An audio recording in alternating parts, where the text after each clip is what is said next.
ఓం శ్రీ సాయిరామ్. శ్రీమద్ భగవద్గీత 11వ అధ్యాయంలోని 47వ శ్లోకం గురించి ఈరోజు తెలుసుకోబోతున్నాం.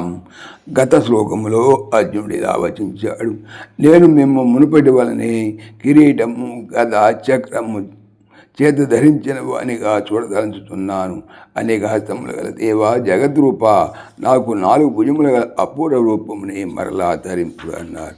ఇక వీరు చెప్పేటువంటి 47 శ్లోకంలో భగవంతులా తెలియజేస్తున్నారు: మయా ప్రసన్నేన తవార్జునేదం రూపం పరం దర్శితమాత్మయోగాత్ తేజోమయం విశ్వమనంతమాద్యం యన్మే త్వదన్యేన న దృష్టు పూర్వం.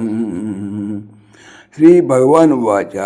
శ్రీ భగవాన్ చెప్తున్నారు: అర్జున, తేజోమయం ప్రకాశముచే పరిపూర్ణమైనదియు, విశ్వం ప్రపంచ స్వరూపమైనదియు, అనంతం అంతము లేనిదియు, ఆద్యం మొదటిదియు, త్వదన్యేనా నీవు తప్ప మరి ఒకనిచే, నా దృష్టపూర్వం ఇదివరకు ఎన్నడను చూడబడినది అవు, మే నా యొక్క యత్ ఇదం పరం రూపం ఈ సర్వోత్తమైనటువంటి స్వరూపమును, తత్ ఆ రూపము, ప్రసన్నేన మయా ప్రసన్నుడుగా నా చేత, తన నీకు ఆత్మయోగాత్ నా యొక్క యోగశక్తి వలన దర్శితం చూపబడినది.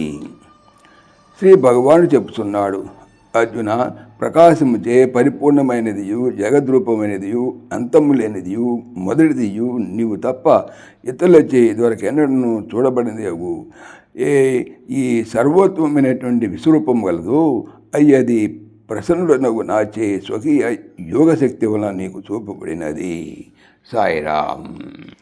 ఓం దేవకీ నందనాయ విద్మహే వాసుదేవాయ ధీమహి తన్నః కృష్ణ ప్రచోదయాత్.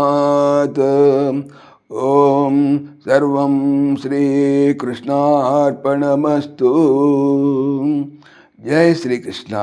జై జై శ్రీకృష్ణ. ఆత్మీయులకు మనవి: ఈ ఛానల్తో పాటుగా అనంత మహిమల శ్రీ సత్యసాయి అనే ఛానల్ మరియు భక్తి పరిమళ టీకా భాగవతం అనే భాగవత ఛానల్ను స్వామి నా చేత చేయించుతున్నారని మనవి చేస్తున్నాను. వీటికి సంబంధించిన లింక్స్ డిస్క్రిప్షన్లో చూడవచ్చు. జై శ్రీకృష్ణ.